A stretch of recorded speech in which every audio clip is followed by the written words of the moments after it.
The galaxy was dying. And Commander Veltar knew it with the cold certainty of a man watching his own execution. Blood seeped through his fingers as he pressed them against the gaping wound in his side, the metallic taste of fear thick in his mouth.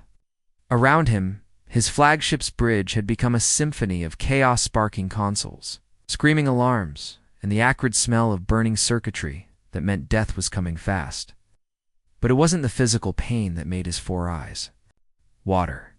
It was watching everything he'd sworn to protect crumble into ash. And memory, through the massive viewports that had once shown him the breathtaking beauty of Arcadia Prime's twin suns. Now only darkness remained. The golden light that had warmed. This system for 10 billion years was being devoured by something that shouldn't exist, a writhing mass of biomechanical nightmares that moved like a living plague across the stars. The Devourers had arrived 3 weeks ago, and in that short time, they'd turned paradise into hell. "Sir, all defense grids are down," Lieutenant Kekshi screamed over the chaos, her normally steady voice cracking like thin ice. "Green blood there?" Species life fluid trickled from a cut on her forehead as she fought to keep her station operational. "The orbital platforms are gone. The Ninth Fleet. ... Her voice broke completely. "The Ninth Fleet is gone, sir. We're the last ones." Veltar closed his eyes for just a moment, allowing himself to feel the full weight of that revelation. The Ninth Fleet, 50,000 souls, the pride of the Zenith Coalition, ships that had taken decades to build and lifetimes to crew, wiped. Out in minutes by creatures that seemed to mock everything civilization had accomplished. But here's the thing about desperate situations. They have a way of making the impossible seem reasonable. And right now, staring at the communication array that flickered weakly in the corner of his bridge, Veltar was considering something that every civilized species in the galaxy had deemed too dangerous to attempt. "Open a channel to the Sol system," he ordered, his voice barely above a whisper. The bridge fell silent except for the distant rumble of another city dying below them. Even the alarms seemed to pause as if the ship itself was holding its breath. His crew, what remained of them, turned to stare at their commander with expressions that mixed horror, disbelief, and something that might have been hope. Navigation. Officer Theric, a veteran of 40 campaigns, actually took a step backward. "Sir, you can't be serious." "The humans, ... There." He struggled for words that could capture what everyone knew but rarely spoke aloud. Everyone knew about the humans. Oh, how the galaxy whispered about them in the shadows of space stations and the quiet corners of diplomatic receptions. They were the species that shouldn't exist, Deathworlders, from a nightmare planet where the very air tried to kill you, where the weather could level cities, where creatures evolved not just to survive but to hunt everything else into extinction. The stories were legend now. How humans had emerged from their hell world with scars in their DNA that made them incapable of surrender. How they fought harder when outnumbered, laughed in the face of impossible odds, and somehow turned their greatest weaknesses into devastating weapons. There were tales of human soldiers continuing to fight with limbs severed, of their ships ramming enemy vessels rather than retreating, of their berserker rage that could break the spirit of species that had conquered entire star systems. But here's what made the humans truly terrifying. It wasn't just their capacity for violence. It was their unpredictability. Other species followed logical patterns, used established tactics, made decisions based on cost-benefit analysis. Humans would sacrifice everything for principles that made no tactical sense. They'd risk their lives for strangers, fight to the death for abstract concepts like honor and freedom, somehow always find a way to snatch victory from the jaws of defeat. The Galactic Council had spent centuries trying to contain them, civilize them, to make them conform to proper standards of warfare and diplomacy. And for the most part, humanity had played along, trading peacefully, following treaties, keeping their darker nature locked away behind diplomatic smiles and careful protocols. But now, with civilization itself crumbling around them, those careful protocols seemed as fragile as paper in a hurricane. "Send it on all frequencies," Veltar commanded, his voice growing stronger as desperation transformed into determination. The irony wasn't lost on him. For generations, his people had looked down on the human-screwed barbarians who hadn't even mastered proper energy weapons, who still used kinetic projectiles like some primitive civilization. They'd been tolerated, traded with, but never truly accepted into the galactic community.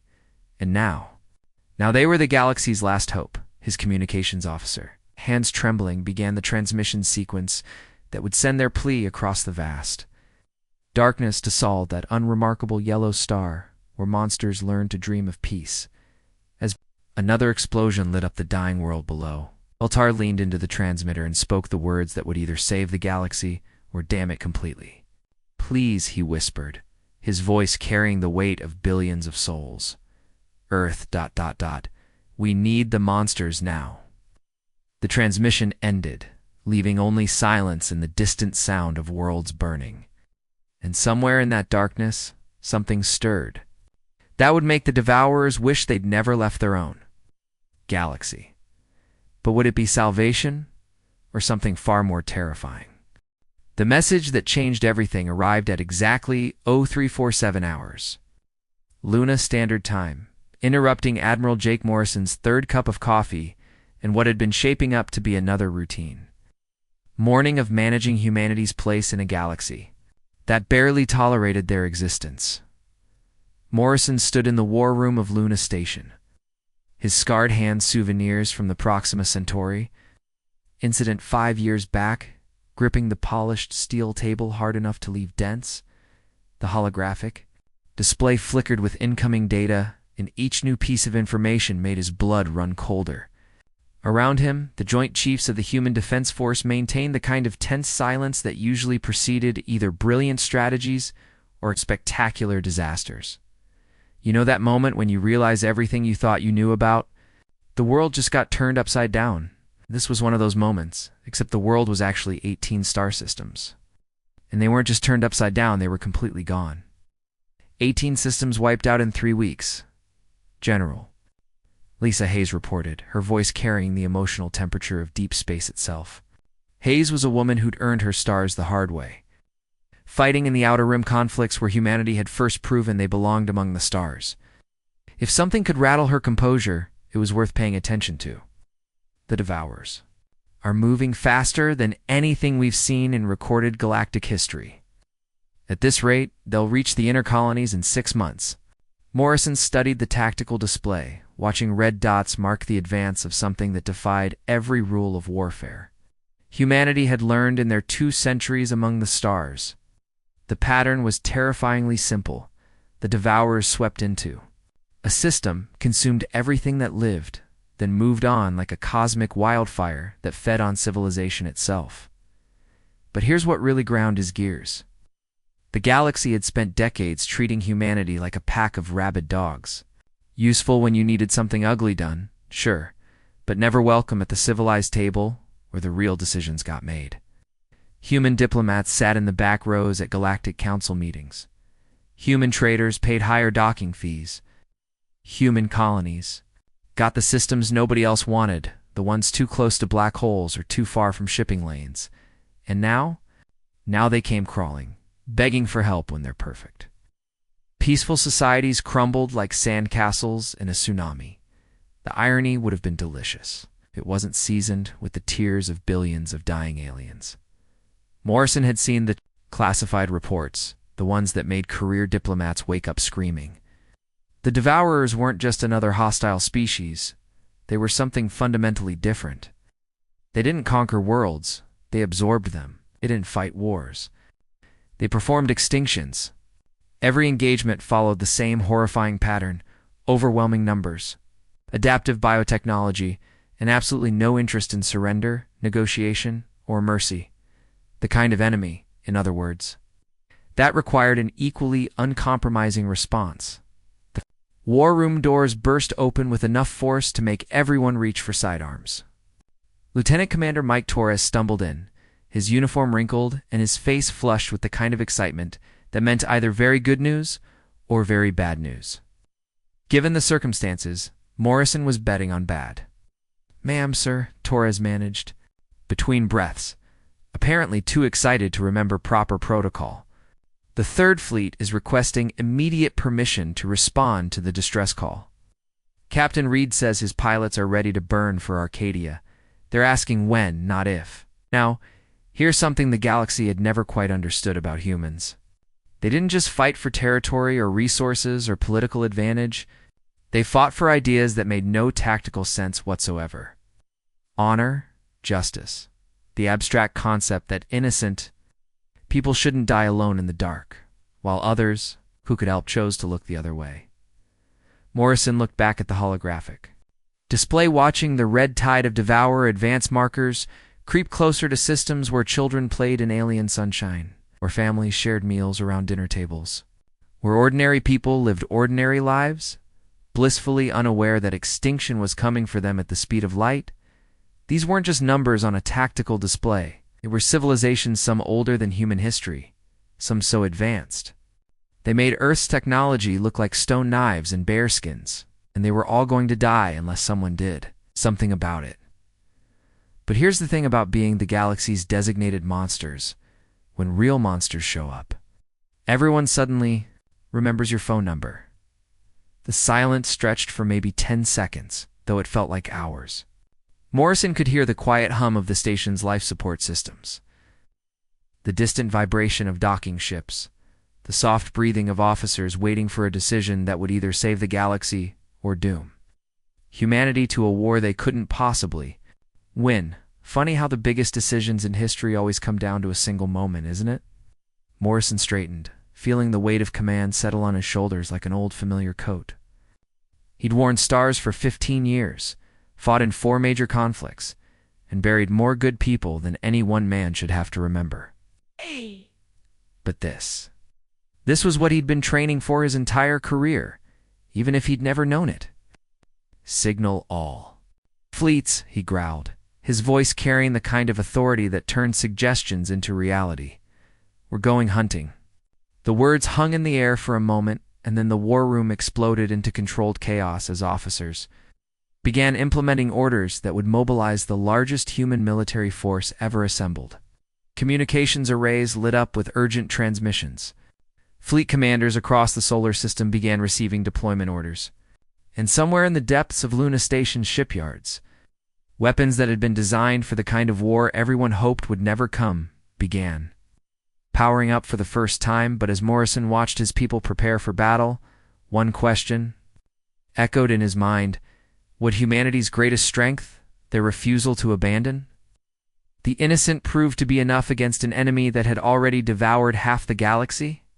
The answer was coming whether they were ready or not. The universe held its breath as Captain Dan Reed felt the familiar gut-trenching sensation of reality reassembling itself around his consciousness. Hyperspace translation always hit him the same way, like being turned inside out by a cosmic blender while someone played jazz music with his internal organs. But this time, the usual disorientation was nothing compared to what waited for him on the other side. His dreadnought Iron Will shuddered back into normal space, her massive bulk settling into the Arcadia system like a predator scenting blood.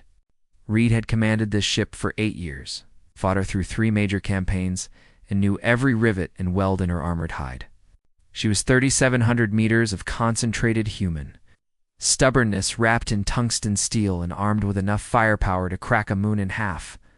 Around him, 200 human warships materialized like vengeful spirits answering an ancient summoning call. The sight never got old, destroyers bristling with kinetic cannons that could punch holes through mountains. Carius pregnant with fighter squadrons whose pilots had trained for exactly this kind of nightmare scenario.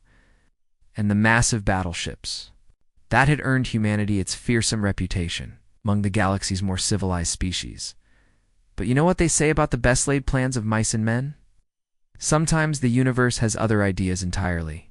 Jesus Christ, whispered Ensign Kelly Brooks, his navigator, her voice barely audible over the bridge's background hum.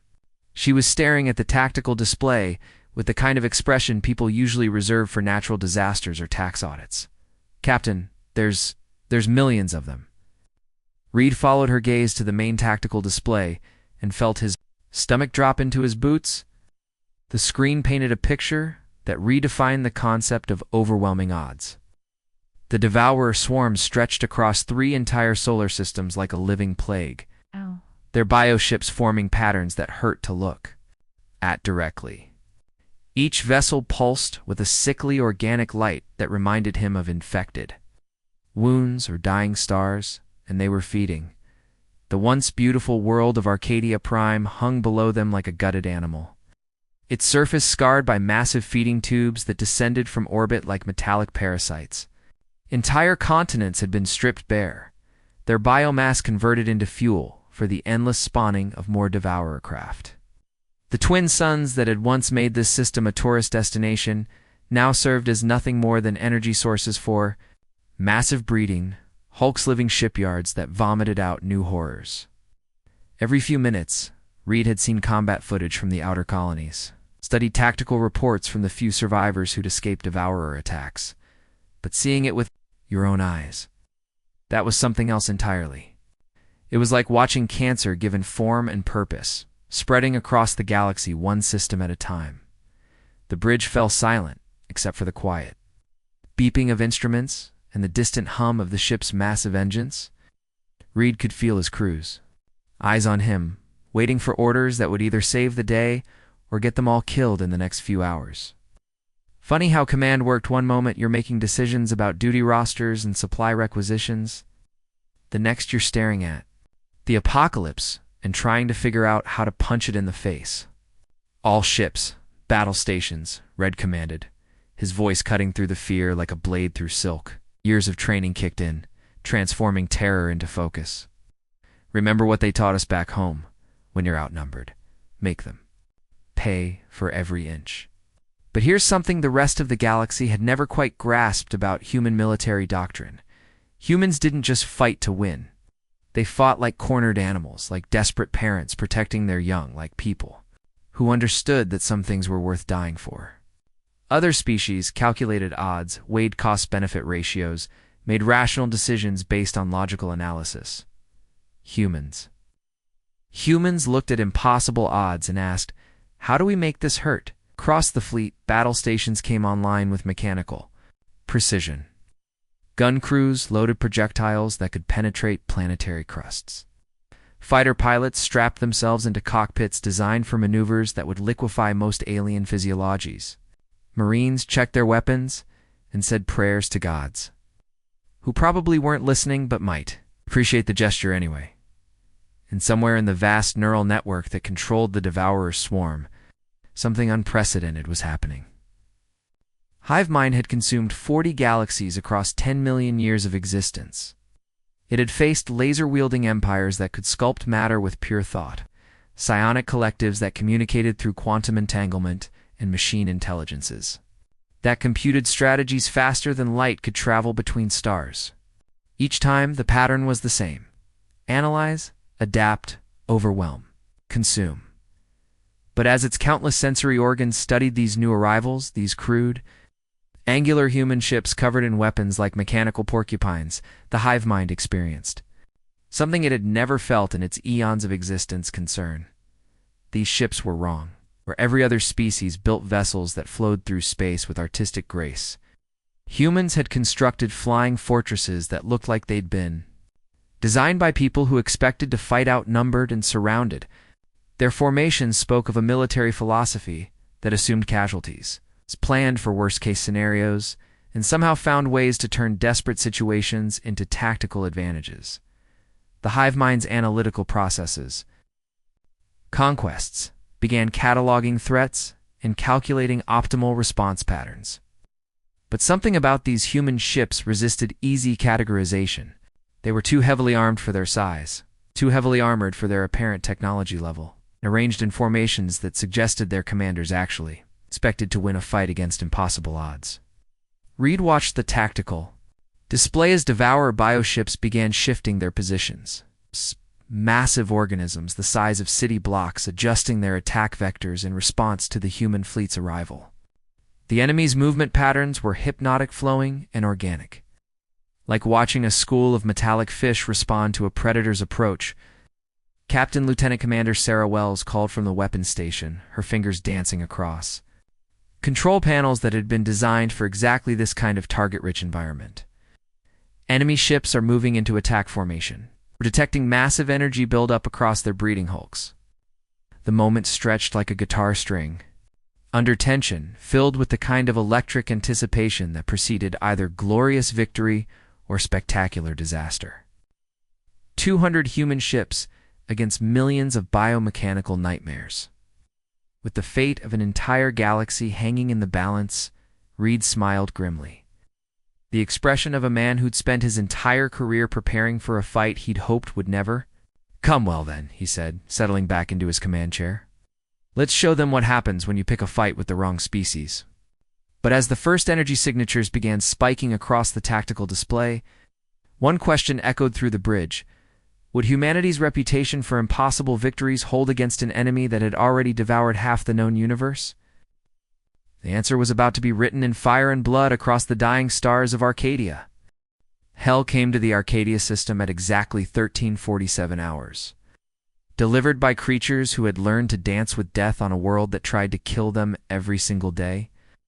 "All fighters, you are weapons free," Major Amy Foster screamed into her come, her voice cutting through the chaos like a plasma torch through butter. She dove her Reaper fighter into the heart of the Devourer swarm with the kind of reckless precision that had made human pilots legendary throughout the galaxy. Show these bugs why they should have stayed in their own damn galaxy. Foster had been flying combat missions since she was 19, earning her wings in the brutal asteroid fields of the Outer Rim, where one mistake meant becoming part of the scenery permanently. But this was what she'd been born for, threading her fighter between biomechanical monstrosities, the size of skyscrapers, while her targeting computer screamed warnings that would have sent any sane pilot running for home. The battle exploded across 3 solar systems in a symphony of violence that redefined the concept of organized chaos. Human pilots flew like creatures possessed, spinning through debris fields that would have shredded lesser pilots, using destroyed enemy ships as improvised shields, pulling maneuvers that violated 3 laws of physics and at least 2 principles of common sense. You know that old saying about fighting fire with fire? Well, humanity had taken that concept and turned it into an art form. Fox 3. Lieutenant Tyler Johnson's voice crackled over the radio with the kind of professional excitement that came from successfully threading a missile through a gauntlet of organic point defense systems. His weapons found their mark with surgical precision, turning a Devourer biocruiser the size of a city block into an expanding cloud of organic shrapnel that painted the nearby space in colors that shouldn't exist. Johnson was barely 25, a farm kid from Iowa who'd joined the fleet because he wanted to see the galaxy. What he'd gotten instead was a front-row seat to humanity's greatest military challenge, and he was handling it with the kind of calm professionalism that would have made his flight instructors weep with pride. But here's where things got really interesting, because while the fighter engagement was impressive, enough to make the Devourer hive mind recalculate its tactical assumptions, it was the ground assault that truly made the ancient entity question everything it thought it knew about warfare. Human Marines, those legendary Deathworld survivors, who'd earned their reputation in the kind of close-quarters combat that made other species wake up screaming. They boarded Devourer breeding ships with nothing but powered armor, explosive charges, and the kind of absolute confidence that came from growing up on a planet where everything, the weather, the wildlife, even the plants actively tried to murder you on a daily basis. The boarding action began with all the subtlety of a natural disaster. Human assault shuttles, looking more like flying bricks than proper spacecraft, punched through the organic hulls of Devourer vessels with kinetic penetrators that could crack open asteroids. The Marines inside didn't wait for proper docking procedures or atmospheric equalization. They blew holes in the enemy ships and went in fighting. Sergeant Maria Santos was the first through the breach, her powered armor sealing automatically as she entered an environment that would have dissolved most organic tissue in seconds. The corridors of the Devourer breeding ship pulsed with bioluminescent veins, walls that breathed like living tissue, and an atmosphere so corrosive it could eat through starship hull plating. She loved it already. Santos kicked down a bio door that had tried to seal itself against the human intrusion, the organic barrier parting like wet tissue paper under her armor's enhanced strength. Her assault rifle came up in a practiced motion, spitting tungsten rounds into a cluster of devourer warriors that had been spawned specifically to repel boarders. "Come on, you ugly bastards," she roared, her voice echoing through the ships. Organic walls with enough volume to make the living architecture flinch. "Is this all you've got?" The devourer warriors were nightmare creatures, six-limbed horrors, with natural armor plating and bioweapons that fired acid projectiles. They'd been designed by millions of years of evolution and genetic manipulation to be perfect killing machines, capable of adapting to any threat, overcoming any defense. They'd never fought humans before. Santos moved through their defensive line. Like a force of nature, her rifle switching between armor-piercing rounds and explosive charges depending on the target. When she ran out of ammunition, she switched to her sidearm. When that ran dry, she drew the monomolecular blade every Marine carried, and went to work with the kind of close-quarters efficiency that had made human infantry the stuff of galactic nightmares.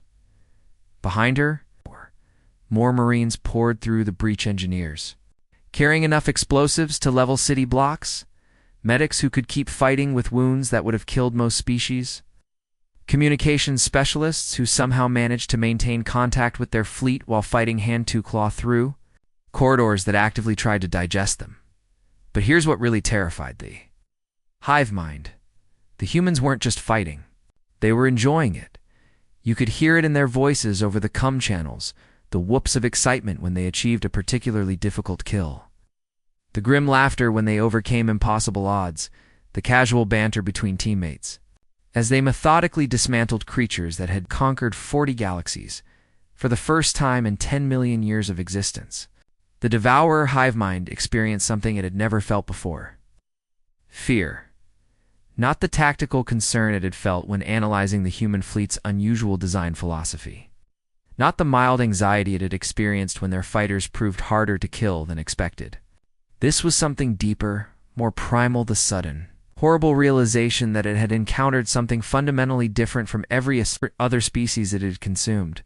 The hive mind's vast neural network spread across billions of organisms began processing data that didn't fit any known patterns. These humans fought harder when injured, became more dangerous when cornered, and somehow turned their greatest disadvantage, being massively outnumbered, into a tactical advantage. They were supposed to be afraid.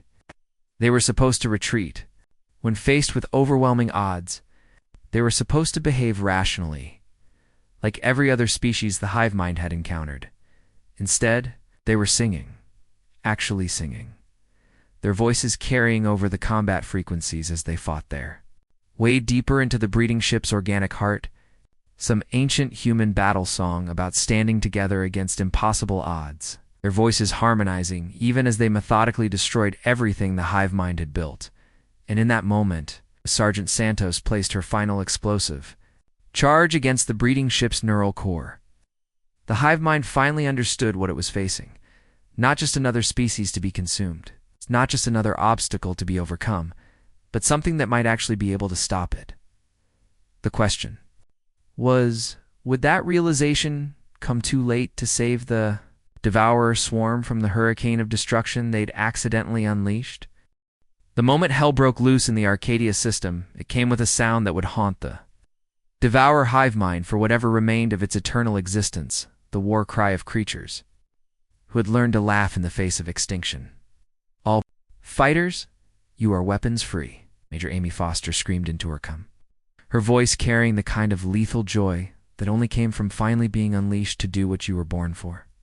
She dove her Reaper fighter into the heart of the devourer, swarm with the casual precision of someone who'd spent her entire adult life preparing for exactly this moment.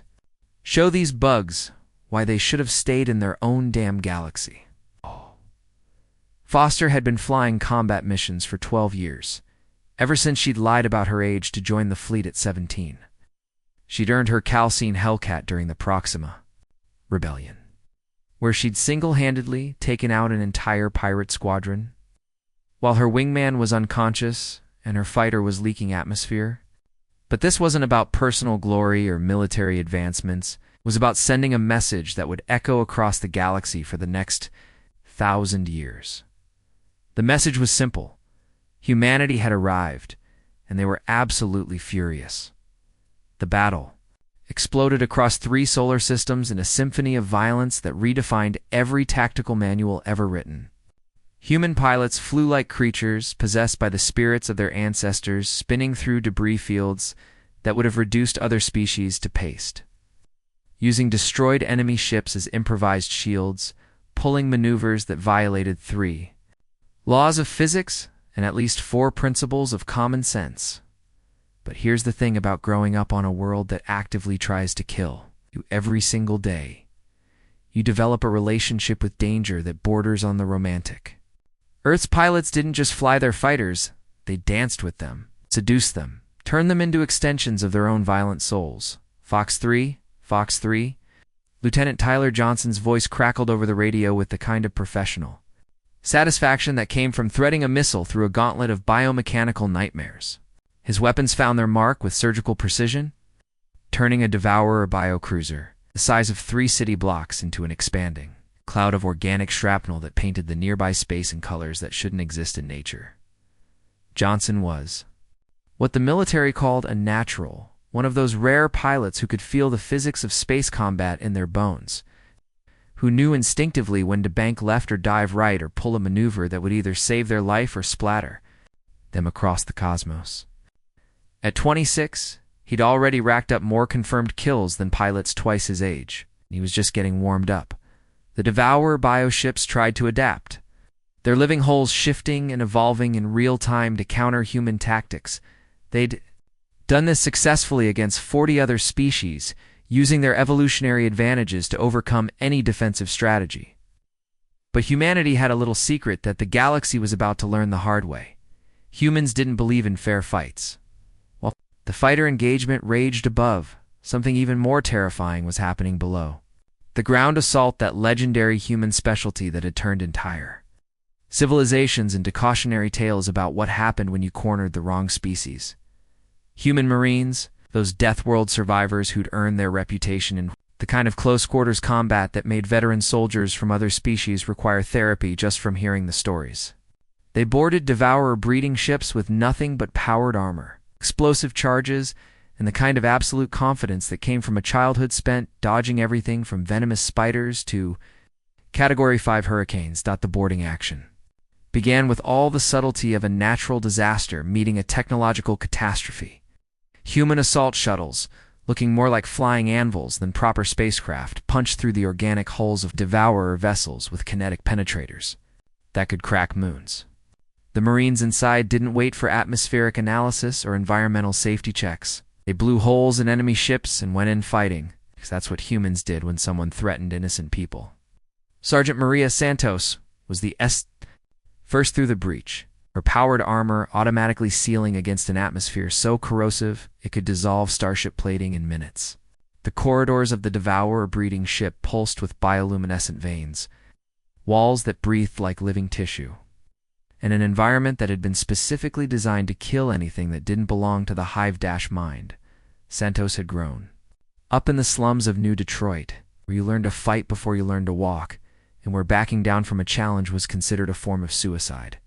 The Marines had taken that natural aggression and refined it into something approaching an art form. She kicked down a biodoor that had tried to seal itself against the human intrusion, the organic barrier parting like wet cardboard under her armor's enhanced strength. Her assault rifle came up in a motion she'd practiced 10,000 times, spitting tungsten rounds into a cluster of Devourer warriors that had been spawned specifically to repel boarders. "Come on, you ugly bastards," she roared, her voice echoing through the ship's organic walls with enough volume to make the living architecture actually flinch. "Is this all you've got?"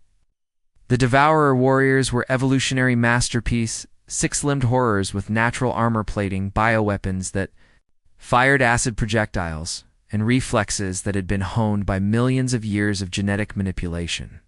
They'd been designed to be perfect killing machines, capable of adapting to any threat, overcoming any defense, but defeating any enemy.